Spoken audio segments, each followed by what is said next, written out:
Viewers a very warm welcome this show. मैं हूं कामरान शाहिद। आज बहुत ही ट्रेजिक वाक़या हुआ जो कल के वाक़े का तसलसल है। पाक 1 बॉर्डर के ऊपर पाकिस्तान के एक मेजर जो हैं जवाद चंगेज़ी वो शहीद हुए और बजाय इसके कि पाकिस्तान एहतजाज करे अफ़गानिस्तान से कि जिस बॉर्डर को लेकर पाकिस्तान और अफ़गानिस्तान का ये मसला शुरू हुआ है, वो जो गेट पाकिस्तान बना रहा है अपनी साइड के अंदर 30 मीटर पाकिस्तान की बॉर्डर की साइड के अंदर, बजाय इसके कि पाकिस्तान उसमें एहतजाज करे और जायज़ एहतजाज करे, उल्टी गंगा बह रही है। अफ़गानिस्तान ने जो है वो एहतजाज किया पाकिस्तानी सफ़ीर को बुला के एक दफ़ा फिर, और शहीद भी कर दिया पाकिस्तानी फ़ौज के ऑफिसर को और एहतजाज भी किया। पाकिस्तान की फ़ॉरेन पॉलिसी शायद तारीख़ में लोएस्ट एप को इस वक्त छू रही है और समझ नहीं आ रहा कि कौन इसको चला रहा है, कौन इसको ड्राइव कर रहा है, कौन पॉलिसी बना रहा है। प्राइम मिनिस्टर जो वज़ीर ख़ारजा हैं वो बीमार हुए हैं, ऑब्वियसली वो सेहतियाबी में की तरफ जा रहे हैं। फुल फ्लैज जॉब थी ये प्राइम मिनिस्टर की जॉब ही नहीं थी बहुत से लोगों के नज़दीक।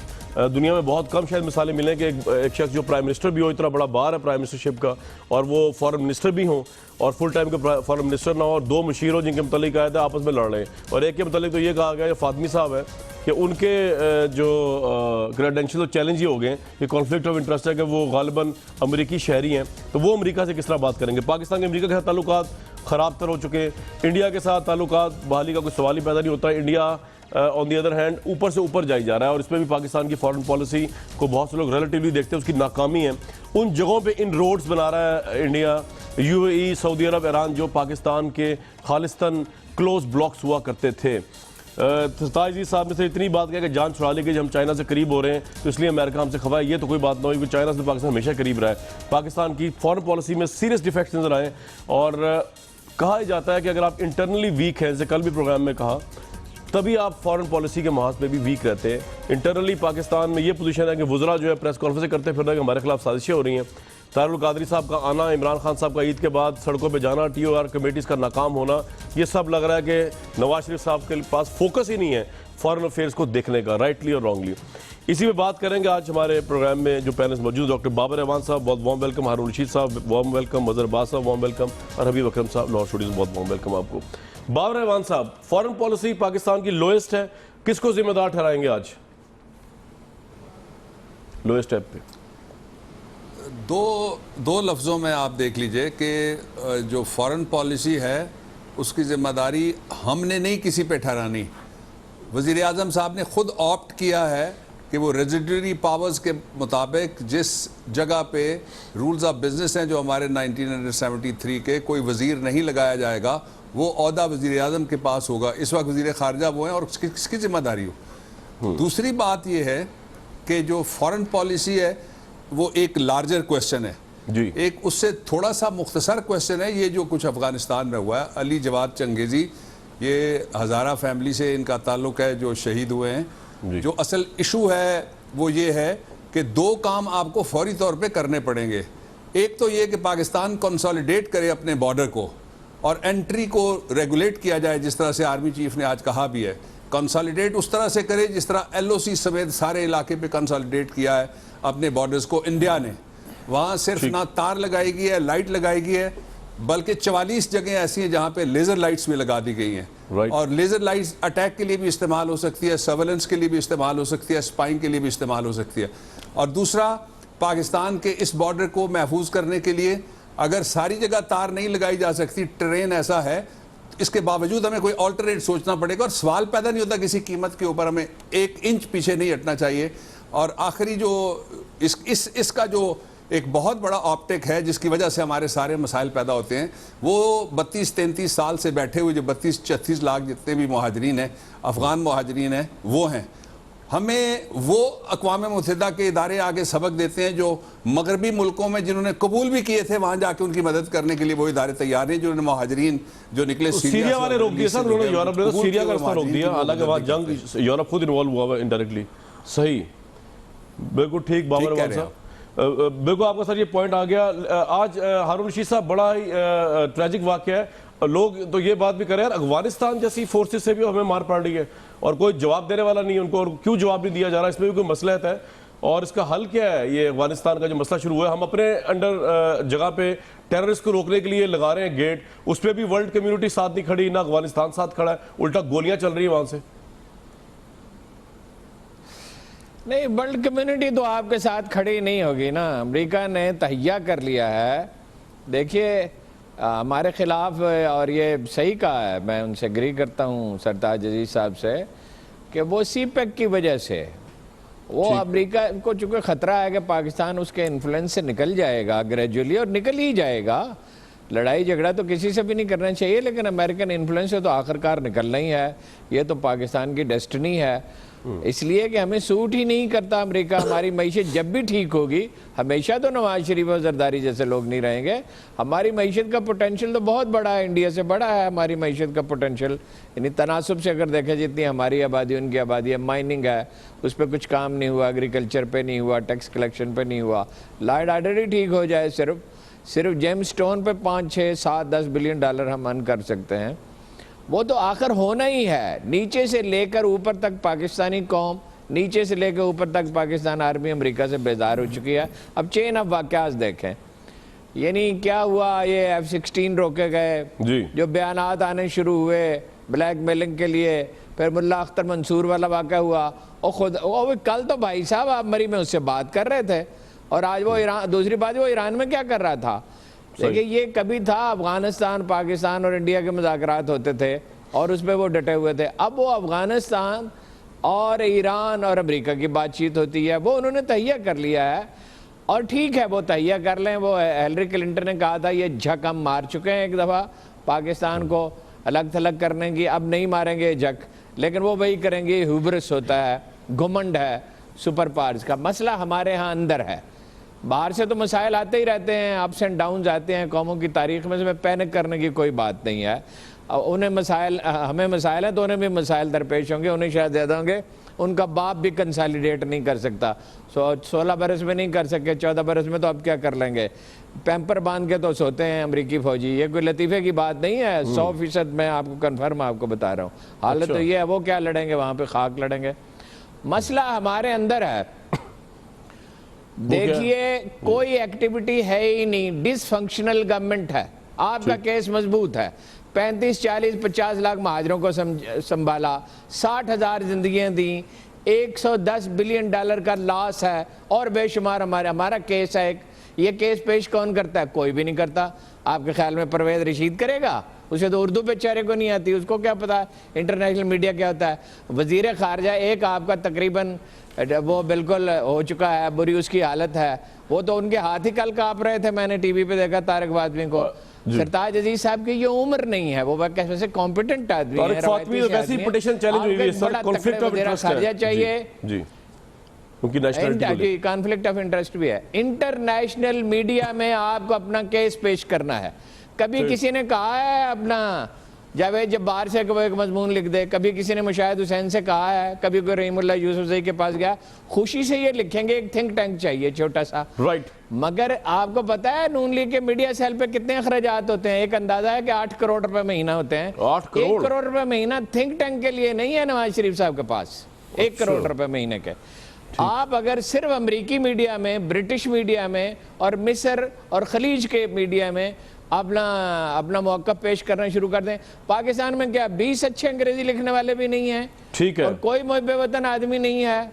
बहुत काम हो सकता है। नवाज शरीफ साहब की हुकूमत एक डिसफंक्शनल हुकूमत है। वो कहते हैं 100% इख्तियारात मुझे दे दो, यानी चौकीदार कहता है घर मुझे दे दो, इसके बाद मैं घर वालों को खाना भी दूंगा, पानी भी दूंगा, बिस्तर भी दूंगा, वरना भूखे मरो, वरना खुले आसमान के नीचे सो, वरना तुम्हारे बच्चों के लिए कोई तालीम नहीं है, कोई अस्पताल नहीं। राइट सर, बड़ा कॉम्प्रिहेंसिव पॉइंट दे दिया आपने। मजहर अब्बास साहब, आप एग्री कर रहे हैं? डिसफंक्शनल गवर्नमेंट है, डिसफंक्शनल। मैं यही सर पॉइंट आपका पुट फोर्थ कर रहा हूं हारून साहब। मजहर अब्बास साहब, ये जो फॉरेन महाज पे हमें बेहतर पे प्रेशर देखने पड़ रहे हैं, हम नीचे जा रहे हैं, हमारे साथ इंडिया ऊपर जा रहा है, ये नवाज शरीफ साहब की डिसफंक्शनल गवर्नमेंट है, to put it through the words of Haroon Rashid साहब। आप एग्री करते हैं? देखिए पॉलिसी नहीं है ना, मसला ये है कि ये कोई आज की बात नहीं है, और ये सिर्फ पिछले 3 साल की बात नहीं है। उससे जो पिछले 5 साल गुजरे हैं उसमें कौन सी पॉलिसी थी आपकी? आप आहिस्ता आहिस्ता अपने दोस्त खोते जा रहे हैं। और माजरत के साथ मैं इस चीज़ से एग्री नहीं करता कि आप बहुत ज़्यादा आपकी, देखिए जहाँ पॉलिटिकल इंस्टेबिलिटी होगी, इकोनॉमिक इंस्टेबिलिटी होगी, नेशनल सिक्योरिटी की इंस्टेबिलिटी होगी, वहाँ आप कैसे डेवलप हो सकते हैं, उस मुल्क में आप कैसे डेवलप कर सकते हैं उस मुल्क को।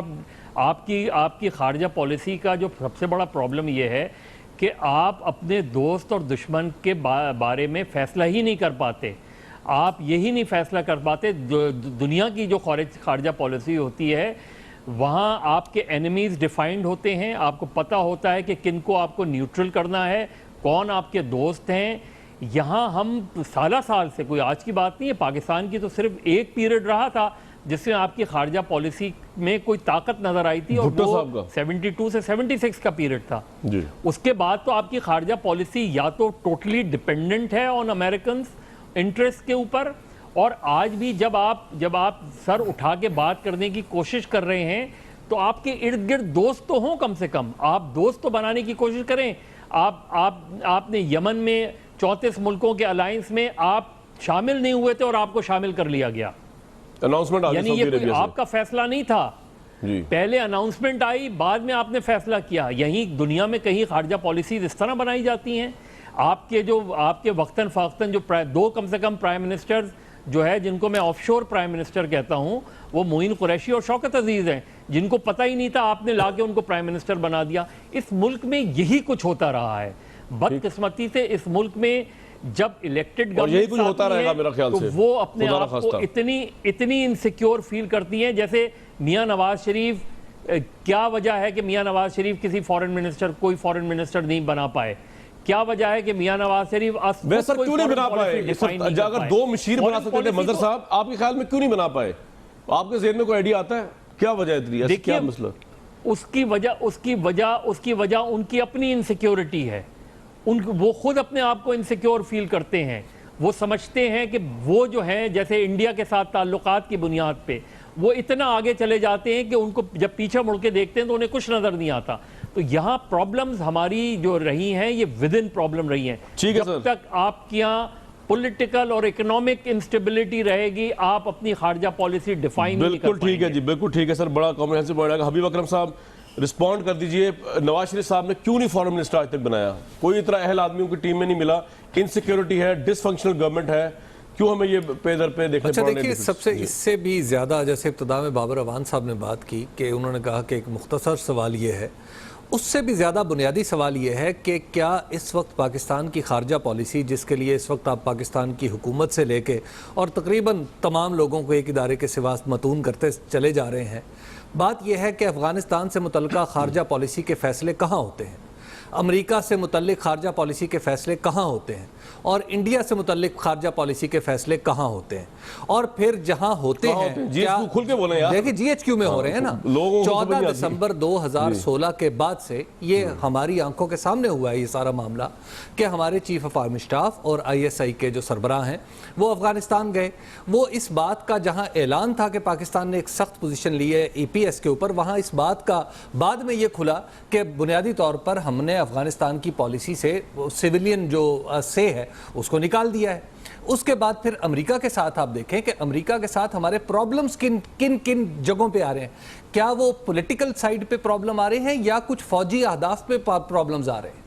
उसके बाद तालिबान के साथ देख लें कि तालिबान सर, आप बताएं ना, फौजी अहदाफ पे आ रहे हैं या पॉलिटिकल आ रहे हैं? हबीब साहब देखिए, इस वक्त तो हमारा जो उनके साथ मसला बना हुआ है, आपने जवाब दिया जनाब, उनके साथ जो मसला बना हुआ है वो इस वक्त क्या है? वो कह रहे हैं कि जनाब आप डॉक्टर शकील अफरीदी को हमारे हवाले करें, आप हुसैन हक्कानी के, माफ कीजिएगा, हक्कानी नेटवर्क के सिराज हक्कानी के खिलाफ अपनी कार्रवाई तेज करें। तो आप कह रहे हैं कि फौजी प्रॉब्लम है अमेरिका और पाकिस्तानी फौज के दरमियान, पॉलिटिकल नहीं है। हम हमारी खारजा पॉलिसी इस वक्त जिस भी एंगल से देखी जाएगी, वो फौज की है, उसमें वो एक ऐसी पॉलिसी है जो टिट फॉर टैट के साथ चल रही है। सर, आप कह रहे हैं कि फौज की पॉलिसी है तो फौज की जिम्मेदारी है, आप ये कह रहे हैं? देखिए, मैं नहीं कह रहा फौज की जिम्मेदारी है, ये हम सब की जिम्मेदारी है। अगर कहीं पे गलती हो रही है तो उसको दुरुस्त करने की कोशिश ठीक है। देखिए, इवन आप ये तौरखम वाला वाकया देख लें, तौरखम वाला वाकया कैसा, यानी ये हमारी पॉलिसी कैसी अजीबोगरीब है कि एक दिन हुए हम अंगूर अड्डा पर बनाई हुई चेक पोस्ट जिसको हमने 1.5 साल मैन किया, हमने उनको तोहफे में दे दिया, और उसके बाद तौरखम में हम अपनी चेक पोस्ट बनाने लगते हैं तो हमारे ऊपर फायरिंग शुरू हो जाती है। मसला यह है कि ये दोनों फैसले किसने किए थे, कैसे हुए थे? मेरा ख्याल है कि एक चीज को ब्रॉडर ये आपका पॉइंट अगर बाबर अवान साहब आप एग्री कर रहे हैं कि मुझे जो पता चला है हबीब अकरम साहब के एनालिसिस से वो ये कि पॉलिसीज तो बना रही है फौज, इंडिया का मामला हो, अमेरिका का मामला हो, और पॉलिटिकल इश्यूज इतने ज़्यादा नहीं है हुकूमत के दूसरी हुकूमतों के साथ, फौजी इश्यूज बड़े आ रहे हैं अमेरिका और पाकिस्तान के भी। तो फौज की भी जिम्मेदारी बहुत बनती है अगर फॉरेन एरिना में हम ऊपर नहीं जा रहे या क्लियर नहीं कर रहे अपना मौक़िफ़। बाबर साहब, देखिए, मेरा जो एक्सपीरियंस है, जब हमारी गवर्नमेंट थी तो मेरी जिम्मेदारियों में से एक जिम्मेदारी ये भी सदर हाउस से लगी थी कि फ़ौज के साथ जब गुफ्तगू होती थी या मामलात होते थे तो मुझे जाना भी पड़ता था। मेरा जो एक्सपीरियंस है वो ये है कि एक जो फ्रेमवर्क है वो तो फ़ौज जहाँ पे कोई सिक्योरिटी का इशू आएगा या जहाँ पे उसका कोई एंगल अस्करी निकलेगा उसमें इंटरेस्टेड होती है, लेकिन माइक्रो मैनेजमेंट में फ़ौज सवाल ही पैदा नहीं होता कि वो इंटरेस्ट ले सके फॉरेन पॉलिसी की। अच्छा, अंगूर और अड्डा को मैं आप किस उस खाते में लंबी तफसील में नहीं जाना रखेंगे, चाहता माइक्रो हूं। में या मैक्रो में? मैं इसका भी जवाब दे देता हूं, मुझे ज़रा 1 मिनट अगर दे दें। जी जी। दूसरा जो इशू है वो ये है कि मैं अंगूर अड्डा को, मैं पहले वो जवाब देता, अंगूर अड्डा को मैं समझता हूँ हमारी फतह है। जो नहीं मानते थे और पाविंदा बार उन्होंने 48 में जब वहाँ जान साहब थे हमारे कमिश्नर उस इलाके के जहाँ पे उन्होंने हमला किया था और कायदे आज़म ने कहा था कि tell them in the language of bullets and guns that Pakistan shall live and survive honourably, ये उस वक्त से लेके ये मानते ही नहीं थे कुछ भी। हमने उनसे किसी ना किसी तरीके से वो बात बनवा ली गई और उसके बाद पाकिस्तान को एक बहुत बड़ी, मेरे एतबार से बहुत बड़ी स्ट्रेटेजिक कामयाबी है। वो इलाका मैंने देखा हुआ है, पाकिस्तान में से बहुत कम पॉलिटिशियन है जो वहां तक गए हुए हैं। अच्छा, अब आ जाइए आपके दूसरे सवाल, जो असल सवाल था उसकी तरफ चलना चाहता हूं। जी जी जी बाबर साहब। अच्छा, जो असल सवाल है वो ये है कि जो भारत को स्पेस मिली है ना, जहां से बात शुरू हुई थी, ठीक है, वो किसने दी है? फौज स्पेस देना चाह रही थी। जनरल राहिल शरीफ कह रहा था मोदी को लाओ, उसके साथ रॉ का चीफ लाओ, उसको घर लेके जाओ, उसका वीज़ा मत लगाओ, 165 आदमी लाओ, उन सब को खाने खिलाओ, गुफ्तगू करते हो जब तो ISI का चीफ बाहर बिठाना और रॉ का चीफ अंदर बिठाना। ये राहिल शरीफ ने कहा था। अच्छा, तो एक और इसका पहलू है, वो भी आप देख लीजिएगा। वो पहलू ये है कि जो हमारे बहुत स्ट्रेटेजिक दोस्त थे, मसलन ईरान, लोग शुरू करते हैं सऊदी अरब से। Let me start with Iran. 1965 की जंग में हारून साहब हमसे बेहतर जानते हैं, इनसे पूछ लीजिए कि वो ममालिक जिनके हमने हवाई अड्डे इस्तेमाल किए और वो ममालिक जिन्होंने हमें स्ट्रेटेजिक डेप्थ दी, उनमें से एक मुल्क था जिसको हम बिल्कुल ही भूल गए हैं, मिस्र, और दूसरा मुल्क था ईरान, जिसके साथ हमने क्या सलूक किया है। दूसरी बात ये कि सऊदी अरब के साथ हमें किसने कहा था कि आप सिर्फ तजारती ताल्लुकात रखें, वहाँ से कर्जे हंस न लें और पाकिस्तान की स्ट्रेटेजिक डेप्थ वहाँ पे भी आप छोड़ दें। फिर हमें किसने कहा था कि आप खामोश रहिए जब मोदी जलसा करता है 50,000 लोगों से दुबई में, जो खुद जलसा नहीं करता खानदान, वो उसका जलसे का मेज़बान बनता है, तो उस वक्त किसने कहा था कि हम खामोश रहे और हम वहाँ ना जाएं? ये दो अलग-अलग बातें हैं। जहाँ फौज इंटरेस्ट लेती है वो इश्यूज अलग हैं, वो अरीना अलग है बिल्कुल से भी। ठीक है। दूसरे जहाँ पे पाकिस्तान की सिविलियन लीडरशिप के पास स्पेस थी, वो स्पेस मोदी को सरेंडर हो गई। अब उसका नतीजा आप देख लीजिएगा। उसका नतीजा ये है कि जब हमारे लीडर्स, मैं कोई खुशी से बात नहीं कर रहा, इसलिए कि हमारे लीडर्स ने हमारे जो उनके साथ इश्यूज हैं उनकी लेजिटिमेसी के ऊपर वो अलग हो सकते हैं, लेकिन जब बाहर जाते हैं तो they represent Pakistan, they represent the flag of Pakistan, they are the flag carriers in the world. Yes. अच्छा, वहाँ ये होता है कि हम, हमारी तैयारी, आप फुटेजेस आप दिखा चुके हैं, आपके शो में मैंने फुटेज देखी थी, हम किस तैयारी से जाते हैं। और एक नीम खानदा आदमी है मोदी साहब, वो जब वहाँ पे खड़े होते हैं तो उनका लेवल ऑफ कॉन्फिडेंस आप देख लें, जिस तरह से उनसे वो बिहेव करते हैं। सर, एक्सटेम्परेरी स्पीच की उन्होंने बिल्कुल और अंग्रेजी इसमें में बहुत सा जी, असल इशू ये है कि हमने स्पेस सरेंडर कर दी हुई है। थोड़ा सा इसको गैर, सर, हमसे मुराद आप कह रहे हैं सिविलियन लीडरशिप की बात कर रहे हैं ना, आप ये कह रहे हैं ना हमसे मुराद। वैसे कामरान साहब, मैं एक मुझे जी सर, बाबर साहब क्या कह रहे हैं? सॉरी, हमसे मुराद क्या आपकी? जी आप कहिए, मैं सुन नहीं। बाबर साहब, मैं कह रहा हूं कि हमसे मुराद आपकी सिविल लीडरशिप की बात कर रहे हैं ना आप? Yes, civilian leadership and the parliament, इसलिए कि हम ये कहते हैं कि हमारी सुप्रीमेसी है। या तो सिविलियन लीडरशिप ये बात माने, सिविलियन लीडरशिप बात कौम को बताए कि हमारी मजबूरियां हैं जी, फौज के साथ हमारे ताल्लुकात ठीक नहीं, कह देना, थोड़ी हिम्मत करें। बिल्कुल ठीक है। जब नहीं ओन कर रहे हैं कहते तो फिर हम नहीं जिम्मेदारी भी कहते ओन कर रहे हैं। जिनके बिल्कुल पास ठीक है। 5 साल के लिए इख्तियार है। बिल्कुल ठीक है, ये आप सही कह रहे हैं। इस पे अभी बकरम साहब आप कुछ कहना चाह रहे हैं, फिर मैं आगे जी जाऊंगा। मैं एक अर्ज करना चाहूंगा कि सर, आ रहा हूं, बस अब एक मिनट में आ रहा हूं, सिविलियन बस। गवर्नमेंट के ऊपर ये मैं अजीब मैं इस मंतक को पूरी तरह दाद नहीं दे सक रहा, इसकी समझ नहीं पा रहा आप ना दें। कि बात यह है कि सिविलियन लीडरशिप ने जो अपनी प्लेस सीड की है वो की है मोदी को। ये अजीब सा नुक्ता है कि मतलब मैं तो इसको समझ नहीं पा रहा कि खारजा पॉलिसी क्या हमारे पास थी कभी, और फिर खारजा पॉलिसी जब भी पॉलिटिकल हैंड्स में होती है तो उसके ऑप्टिक्स डिफरेंट होते हैं। उसमें इस तरह आप बैठ के वो बात थोड़ी करते सी हैं तो कोशिश करें, उसमें समझ 164 जाएंगे। लोग भी आ जाते हैं, उसमें 200 लोग भी आ जाते हैं। ये बड़ा वादे नुक्ता है, समझ जाएंगे। मतलब ये मुझे इतनी समझ नहीं आ बहस रही किस कि में बात हमारे हुई वजीर नहीं। आजम ने थोड़ी हारून वजह साहब से आपकी तो समझ किसी में और आ को जाएगी। हारून साहब वाह। वैसे हारून ये साहब, अजीब मंतक है। आप तो रोज बैठते हैं मैं बकरम साहब के साथ, हफ्ते में 3 दिन आप मैं समझा इस- सके। मैं इस नुक्ते बड़ा पे- मुश्किल मैं है इस नुक्ते पे मैं क्या समझना अर्ज इनका। बाबर रवा साहब आप रिस्पॉन्ड करना चाहेंगे या आपने कहा कि वो समझ नहीं आ सका नहीं उनको समझना नुक्ता? चाहते नहीं है ना, अच्छा, वरना अच्छा। समझ में कि इसमें कौन सी अच्छा, बात ठीक है। है। खटमंडू में खुफिया मुलाकात की थी ना उससे। अच्छा देखिए जी, तो भाई और political इंडियन leadership बिजनेसमैन से ऐसे ही ताल्लुकात करती है ना। ये 1 by 1 जी, 1 by 1 बिल्कुल ठीक। ऐसे नहीं करती, पता नहीं फिर ऐसे आप- कभी भी नहीं करती, दुनिया में कहीं भी नहीं करती, कहीं राइट, नहीं बाप- करती दुनिया में। मैं ये जवाब दूं? तारीख में कभी ऐसा मैं आ वाकया रहा हूं, नहीं हुआ आपको कामरान कि साहब, मैं किसी जवाब दूं, एक बादशाह सेकंड के, वजीर आजम के, सदर के दुश्मन ममालिक के बिजनेसमैन से जाती ताल्लुकात हों। ये तारीख इंसानी में कभी वाकई ही नहीं हुआ। ये जो मित्तल फैमिली के साथ नवाज शरीफ साहब का अब ये भी नाम बड़ा जोड़ा अजीब जाता है। बात है कि Right. एक बिजनेसमैन के ताल्लुक जो है वो नहीं सर, कैसा नहीं हो सकता ना। है, क्या है, मुझे तो नहीं, ये इधर समझ नहीं आ बहुत रही। घर गए मतलब उनके और चीजें क्या? जो है मौजू क्या है। बिजनेसमैन हुक्मरान होता ही नहीं, बिल्कुल ठीक है जी, ये पॉइंट बड़ा बिजनेसमैन वैलिड को है। कभी हुक्मरान बनाया ही नहीं जाता, ये बुनियादी गलती है। बाबर रहमान साहब हाँ, आप फौजियों को रिस्पॉन्ड करना बना चाह रहे हैं, लेना हबीब अकरम साहब ने काउंटर फौजियों को बना लेना चाहिए, वकला को बना लेना चाहिए, बल्कि नहीं, सेंटरों को फौजी भी बना इसीलिए लेना आते चाहिए। हैं नहीं ना, जब बिजनेसमैन आएंगे तो फौजी आएंगे उसके जवाब में, इसलिए कि वो लूट मार करेंगे, अफरा तफरी होगी, बदअमनी होगी, तो हारून साहब चोरी उस होगी, बिजनेसमैन को भी ठगी लाने वाले होगी, फौजी थे ना। आएंगे। फौजी भी हाल नहीं है, हाल तो बिजनेस- मिडिल क्लास उस की लीडरशिप बिजनेसमैन को है, बनाने वाले भी तो फौजी पॉलिटिकल थे। पार्टीज हैं। ठीक, बाबर रहमान साहब और उसके बाद मजर बात जाहिर है फौजी थे तो उन्होंने झक मारी ना, अब वो इसकी कीमत चुका रहे हैं। बिल्कुल ठीक है लेकिन जी। ये क्या बात है कि हर चीज फौज पे डाल दी जाए, यानी नवाज शरीफ साहब को फौज ने कहा है कि काम ना किया करें, फाइलें ना पढ़ा करें, वजीर खारजा ना मुकर्रर करें, अपना इंटरनेशनल मीडिया में लॉबिंग ना करें। फौज ने कहा है परवेज रशीद जैसे आदमी, जैसे अनपढ़ आदमी को वजीर इत्तलात बना दें, वो इंटरनेशनल मीडिया से बात कर सकता है? और कोई आदमी है इंटरनेशनल मीडिया से बात करने वाला? यहाँ हर तीसरे महीने इंटरनेशनल मीडिया को बुलाया जाना चाहिए, हुकूमत अपना मौका वादे करे। ये GHQ ने रोका हुआ है इस काम से, कोई खुदा का खौफ करें यार।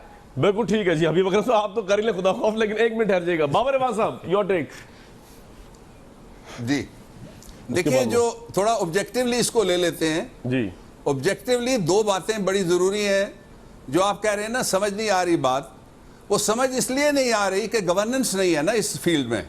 गवर्नेंस इसलिए नहीं हो सकी कि जो आपने में से किसी ने पहले कहा था, मैं उससे इत्तफाक करता हूं कि जब आप इक़्तिदार में पोजेसिव हो जाएं, आप 100 टोपियां पहनने के बाद कहें जी जिम्मेदारी मेरी नहीं है, आप 75 टोपियां रखने के बाद कहें जी मेरा सर नंगा है। जो असल इशू है वो ये है कि डिवॉल्व करनी पड़ती है आपको पावर, लोग आपको आजमाने पड़ते हैं। मैं नहीं कहता कि इनके पास टीम नहीं थी, मैं नहीं कहता कि कोई एल वजीर खारजा नहीं ढूंढा जा सकता था, ढूंढा जा सकता था। असल दो जगह जो आपको पता है, जिस आदमी को इन्होंने लगाया हुआ है वजीर दिफा, उसके पास असल मिनिस्ट्री कोई और है। जी बिल्कुल। वहां क्या खतरा था? वो भी वहां भी यही खतरा था कि आप दरमियान में किसी को बिठा के इनडायरेक्टली डील करना चाहते हैं। अब जो जब आए थे ना जी सेनेट में जी, तो सेनेट में मैंने 5 सवाल, बल्कि ऑपोजिशन ने 5 सवाल रखे सरताज अजीज साहब के पास। वो कहने लगे जी फिक्र करने की कोई बात नहीं है। 5 सवाल ये थे कि आपने स्पेस लूज की अफगानिस्तान में, वहां पहले आपने ईरान को इजाजत दी, अब आपने भारत को इजाजत दी, आप कहते हैं फिक्र करने की कोई बात नहीं है। दूसरी बात यह है, आप गए दुबई, आपने यही किया, आप कहते हैं फिक्र करने की कोई बात नहीं है। जो रात शमाल है सऊदी अरब का इत्तेहाद, उसमें तो हम शामिल हो गए, लेकिन जो मुआहदे हुए और पद्म भूषण के बराबर जो मिला वो मोदी को मिल गया। एजाज वो किसको मिला? वो मोदी को मिला। ठीक, आप कहते हैं जी कि वहां भी फिक्र की कोई बात नहीं है। जिस दिन अमेरिका गोंगलुओं से मट्टी उतारने के लिए अपने एक जर्नैल को और अपने एक साबिक सफीर को इस्लामाबाद में यहां भेज रहा है, 10 घंटे पहले सरताज अजीज उठ के खड़े हो जाते हैं, उनकी गैरत जागती है, वो प्रेस कॉन्फ्रेंस करते हैं और कहते हैं अमेरिका से हमारे ताल्लुकात खराब हो गए। उनका तैयारा लैंड करने से 10 घंटे एग्जैक्टली पहले।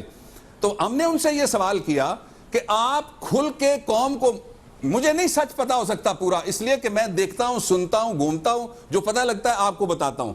आपके अपने जराए जिनसे आपको पता लगता है आप मुझे बताते हैं। बिल्कुल ठीक है, गवर्नमेंट बता देना इस कौम को, पाकिस्तान की जहां पे सालमियत का, बिल्कुल ठीक है सर, आपका पॉइंट आ गया। 800 किलोमीटर बॉर्डर का सवाल आता है सर, बिल्कुल ठीक, सच तो बताएं। बिल्कुल। मदर अब्बास साहब, लाइक टू ऐड, सच कौन बताएगा अवाम को? आप ही बता दें। देखिए ये प्रॉब्लम दोनों सिविलियन गवर्नमेंट की रही है। सच बताने के लिए एक जगह वज़ीर आज़म हाउस है और दूसरी जगह पार्लियामेंट है, वहां आके बता दें। देखिए ना, जब जरूरत पड़ती है, धरना हो जाए, कहते हैं पार्लियामेंट आओ हमें बचाओ, वहां आ जाए, बता दें ना। सही, पार्लियामेंट अपनी अक्सरियत वाली जगह है। बिल्कुल ठीक जी मदर साहब। देखिए अभी जो बाबर रहमान साहब बात कर रहे थे, ये दोनों गवर्नमेंट्स की प्रॉब्लम रही है। पीपल्स पार्टी की गवर्नमेंट की भी प्रॉब्लम रही है। जब कैरी लुगर बिल आया था तो क्या पीपल्स पार्टी ने क्या पोजीशन ली थी और फौज ने क्या पोजीशन ली थी? Memo gate. जब एबटाबाद वाकया हुआ, पीपल्स पार्टी ने क्या पोजीशन ली, फौज ने क्या पोजीशन ली? मेमो गेट पे जब रेमंड डेविस का मामला आया तो उधर किसकी रिट थी, कहाँ थी वो रिट उस वक्त? पीपल्स पार्टी की गवर्नमेंट को समझ में नहीं आ रहा था पीपल्स पार्टी की गवर्नमेंट को कि पोजीशन क्या ले। मेमो गेट चौथा एक वाकया चेंज किया गया, मेमो गेट के वक्त हुआ। आगे बार फेंका जी। तो प्रॉब्लम ये नहीं है। प्रॉब्लम इस वक्त जो नवाज शरीफ साहब है, अगर हबीब अकरम साहब से थोड़ा सा इख्तलाफ करते हुए कि अगर फौज इंटरवीन करती है आपकी पॉलिसीज में, तो आपको किसने रोका है कि पार्लियामेंट को जाके एतमाद में लें? क्यों आप एक कमजोर वजीर आजम के तौर पे अपने आप को रहना चाहते हैं? आप बताएं लोगों को, कहें कि आपके मामलात में इंटरफेरेंस हो रही है, लेकिन ये नहीं हो सकता कि आप इनडायरेक्टली उधर ब्लेम करें। सर मुझे एक ब्रेक लेनी है मदर साहब, आप लोगों की डिस्कशन से ये हासिल वजूद निकला अपनी जगह रहे कि प्राइम मिनिस्टर नवाज शरीफ साहब जो है, या तो उनको फॉरेन पॉलिसी की सुध-बुध नहीं है और वो उनका इंटरेस्ट नहीं है, या वो उनको काम करने नहीं दिया जा रहा, काम करने नहीं दिया जा रहा, इतने वीक है कि जो लोग उनको काम करने नहीं दे रहे वो उस पर ही बात नहीं करते, ना पार्लियामेंट के आगे ना लोगों के आगे। लेकिन एक और इश्यू ये भी है कि हुकूमत ये समझ रही है कि अब ईद के बाद मुल्क को और डिस्टेबलाइज करने के लिए धरना तहरीक शुरू हो रही है। ताहिर कादरी साहब, इमरान खान साहब के साथ मिलके किस हद तक इसमें Panama is a genuine reason या किस हद तक इस पर पसपर्दा मुहरकात भी हैं, इस पर जरूर बात करेंगे व्यूअर्स एक ब्रेक के बाद।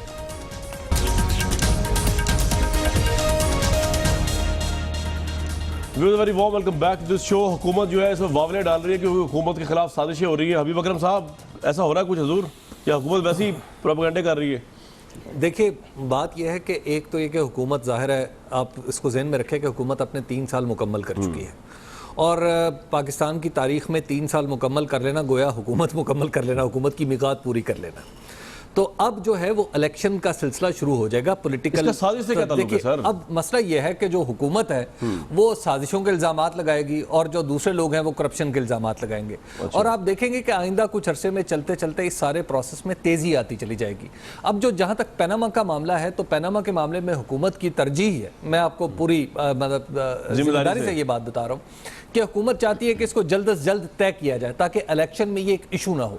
लेकिन जितनी भी अपोजिशन है, और ख़ासतौर पर पीपल्स पार्टी और पाकिस्तान तहरीक इंसाफ, ये दोनों चाहती हैं कि ये किसी भी सूरत में तय ना हो, बल्कि इस मामले को लटकाया जाए और इस तरह आगे चलते जाएं कि इलेक्शन तक ये मसला जिंदा रहे और इलेक्शन में उनके हाथ में एक इशू हो ताकि ये निगेट कर सकें कि उस वक्त तक जो बिजली का मामला अगर हल हो जाए या गैस का मामला अगर हल हो जाए तो वो हुकूमत को। लेकिन आपको लगता है कुछ साजिश हो रही है? तो देखिए, मुझे नहीं लगता कि इस वक्त साजिश है। आप, मेरा ख्याल है कि इस वक्त से जो हुकूमत के साजिश के बयानात हैं और उन दूसरी तरफ से बदनुमानी के और इल्जामात हैं, इनको आप आइंदा 2018 के इलेक्शन के तराजू में देखें। हारून रशीद साहब, हुकूमत के वज़रा तो प्रेस कॉन्फ्रेंस करते फिर रहे हैं कि साजिशें हो रही हैं। नवाज शरीफ साहब जब वापस आएंगे, he would be a strong prime minister और a weak prime minister in the wake of Panama leaks.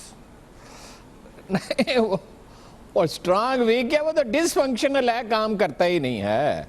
अच्छा, उसने क्या स्ट्रॉन्ग वजीर आजम बनना है? वो तो मैंने आपसे कहा कि चौकीदार कहता है कि घर का पैसे भी मुझे दे दो, कंट्रोल भी मुझे दे दो, किचन भी मेरे हवाले कर दो, फिर तुम्हारे बच्चों को खाने की इजाज़त होगी, तुम्हें होगी, फिर उनका इलाज होगा। वो 100% इख्तियारात के बगैर काम नहीं कर सकते, उनकी उस्ताद तबाह ऐसी है। बाकी साजिश कौन सी है जी? वो तो जो कुछ वो कर रहे हैं एलानिया कर रहे हैं ना, ये अलग बात है कि वो सही कर रहे हैं या गलत कर रहे हैं। हम तो इसके, जिस तरह हम उस धरने के हक में नहीं थे, इस धरने के हक में भी नहीं है, इसका कोई फायदा नहीं है। जो आपका मुतालबा है माकूल तरीके से उसके लिए प्रेशर रखें, कभी उसके लिए महदूद सा एजिटेशन भी हो सकता है, इसलिए कि अमन अमान अगर बिल्कुल ही ख़राब हो जाए तो पुलिस को तबाह कर दिया है इन्होंने। अब पहले भी पुलिस अच्छी नहीं थी, अब और तबाह कर दिया है। सिविल ब्यूरोक्रेसी को बिल्कुल उसका बेड़ा गर्क कर दिया है, जूनियर आदमी सीनियर आदमी को ऊपर लगा दिए हैं, उसमें बिल्कुल विम्सिकल है। अदारे तो सारे बर्बाद करके रख दिए हैं।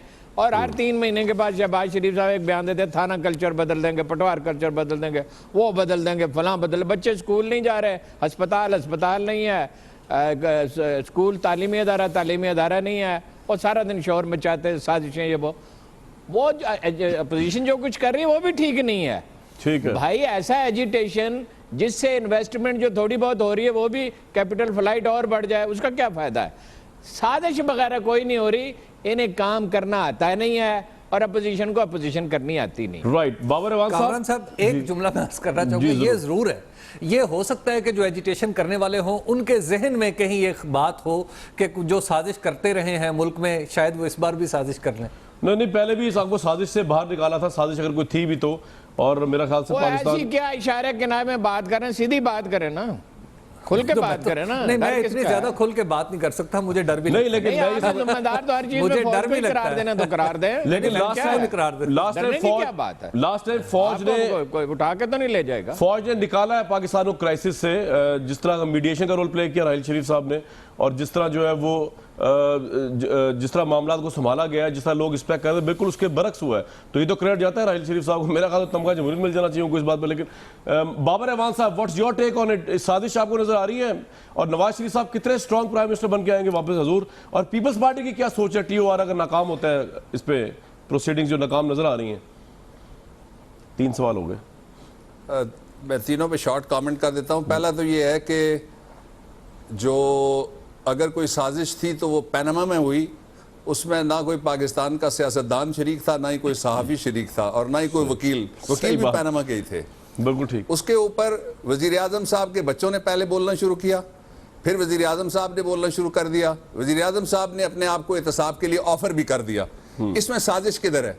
उसके बाद जब अपोजिशन ने मुतालबा किया कि आप कुछ करें, इसका हल निकालें, तो गवर्नमेंट ने कहा कि हम TORs के लिए खत लिख रहे हैं सुप्रीम कोर्ट ऑफ पाकिस्तान, जो रिजेक्ट हो गए। सुप्रीम कोर्ट ऑफ पाकिस्तान ने TORs का जो कमेंट किया वो आपके सामने कौम जानती है क्या तबसरा किया, मैं दोहराना नहीं चाहता उसको। उसमें साजिश कहाँ है सुप्रीम कोर्ट से? ठीक। उसके बाद गवर्नमेंट ने खुद अपोजिशन के साथ पार्लेज करके एक कमेटी बनाई और कहा कि इस कमेटी में हम आपको मायूस नहीं करेंगे, सुप्रीम कोर्ट के ऑर्डर की रोशनी में हम उसके बनाएंगे TORs। इसमें साजिश किधर से आ गई?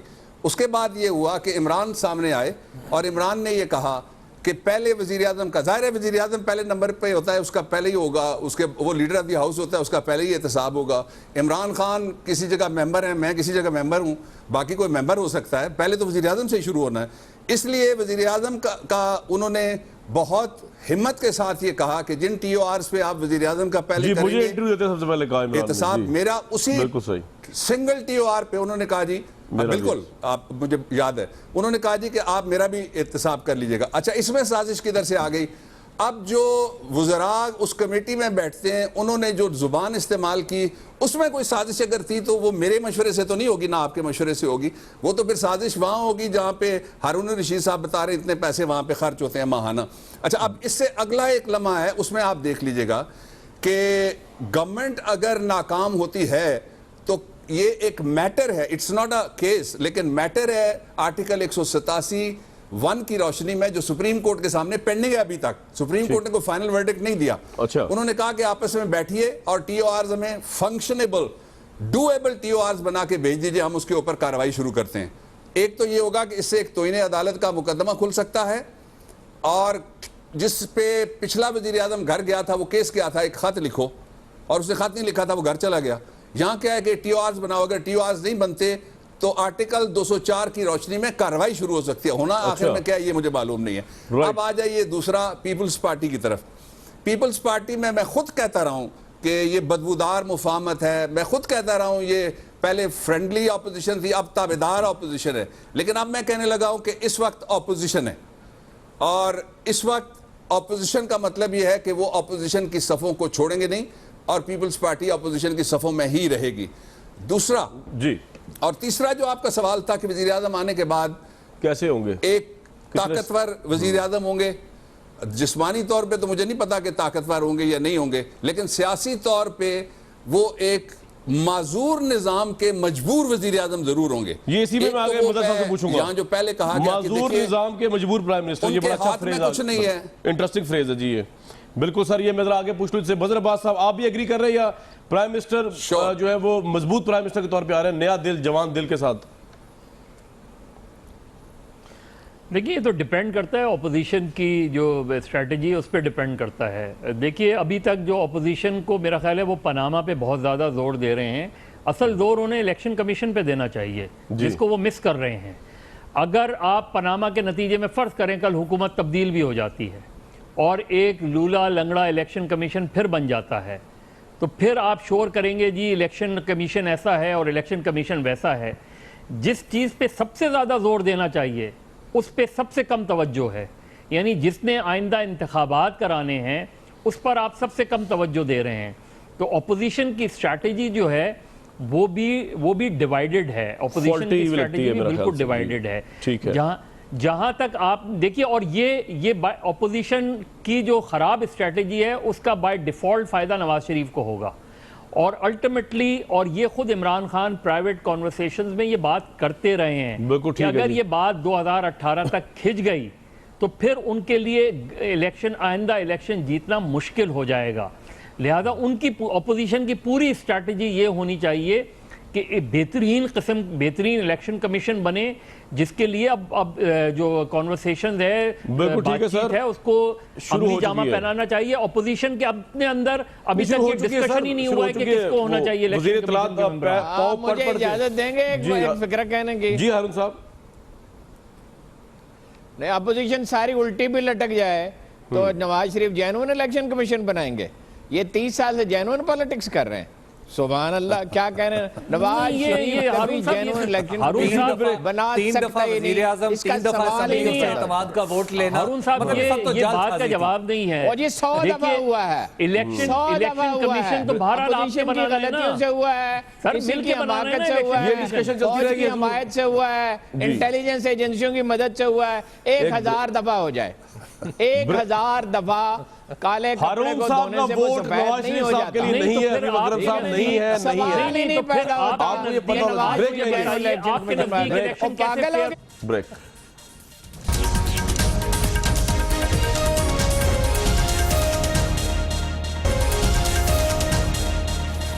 हुकूमत में काफी क्रिटिसिज्म होगा, हमने मुनासिब समझा कि हुकूमत का भी कोई वजीर शामिल किया जाए प्रोग्राम में। जुबैर साहब ने हमें ज्वाइन किया। जुबैर साहब, अगर आप प्रोग्राम आज का सुन रहे थे, देख रहे थे, तो कुछ बताइएगा कि आपकी हुकूमत ने क्या किया है इंटरनेशनली पब्लिकेशंस, थिंक टैंक्स के हवाले से चीज़ों को इम्प्रूव करने में फॉरेन एरिना में। जुबैर साहब जी, हारून रशीद साहब का मैं कमेंट सुन रहा था, जाहिर है उनको बहुत से सुनता हूँ।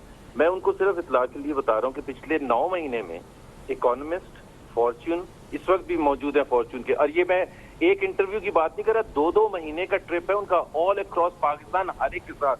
जापान का सबसे बड़ा newspaper Newsweek, times, financial times, इसमें क्या लिखा है? ब्लूमबर्ग और ब्लूमबर्ग की अभी रिपोर्ट आई है जो मैंने कामरान शाहिद को भेजी है, कल आई है। मेरा ख्याल आप पढ़ा करें प्लीज, एक दूसरी साइड भी देखिए कि पाकिस्तान में बहुत कुछ हो रहा है। और ये हमने नहीं, ब्लूमबर्ग एक बहुत बड़ा पब्लिकेशन है। नहीं, हम तो पढ़ते ही नहीं जुबैर साहब, हमने तो कभी पढ़ा ही नहीं। पढ़ते तो एक नवाज शरीफ साहब हैं, मेरी बात सुनिए, एक हमजा पढ़ता है, एक शहबाज शरीफ साहब पढ़ते हैं, एक परवेज रशीद साहब आलम दीन है, एक दानियाल पढ़ता है, एक वो तलाल चौधरी पढ़ता है। हमने तो आज तक ना कोई किताब पढ़ी, ना अखबार पढ़ा, ना रिसाला पढ़ा। ये तो मैं तो किसी और से लिखवा के कालम भेजता हूँ जो अखबार में छपता है। मैंने तो कभी पढ़ा ही नहीं सारी जिंदगी। जी जुबैर साहब, इसमें मेरा ख्याल है नाराज होने की बात सिर्फ इसलिए हारून साहब नाराज हो रहे हैं कि उनको पता है कि वो ब्लूमबर्ग 6 घंटे रोज मैं पढ़ता हूँ, अल्लाह के बंदे। हो सकता है कोई चीज़ मैंने ना भी पढ़ी हो, अकेले कुल तो नहीं होता। आपके सारे वजीर मिलके उतना नहीं पढ़ते जितना मैं अकेला पढ़ता हूँ। 6 से 8 घंटे रोज पढ़ता हूँ।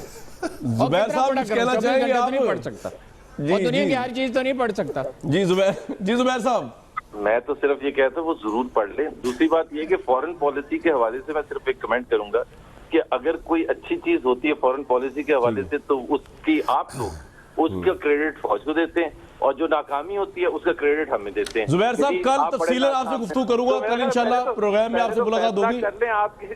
जुबैर साहब, कल प्रोग्राम मुलाकात होगी तफसीलन, कल आपसे ये बात भी करूंगा। लेकिन पाकिस्तान की फौज कई महाजों पर लड़ रही है, उसमें कोई दो राय नहीं है।